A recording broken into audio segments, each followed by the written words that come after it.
Donc le choix des arbres se fait chez notre pépiniériste qui se trouve en Allemagne. On est allé chercher les sujets, les choisir et les baguer.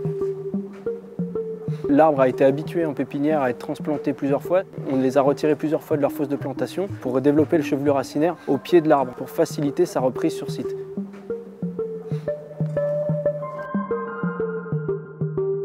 Il faut gruter l'arbre avec un certain degré d'inclinaison pour éviter que le houppier vienne frotter les façades et également que la motte, lors d'une fausse manœuvre, vienne taper une partie de l'ouvrage.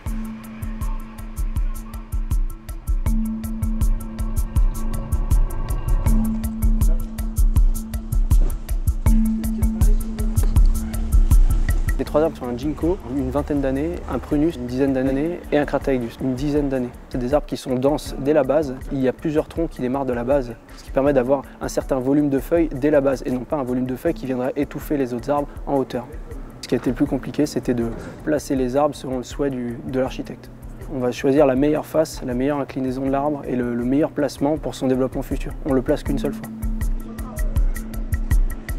Les conditions climatiques sont correctes, c'est-à-dire qu'on va avoir assez peu de vent dans ce patio, suffisamment de lumière, donc les arbres devraient correctement se développer. Nous, on va venir le surveiller régulièrement, l'arroser parce que malgré un temps suffisamment humide, il faut toujours énormément d'eau pour venir alimenter ces racines qui ont subi un stress de transport et le suivre pendant toute la réalisation des travaux et pendant une année suivant ces travaux.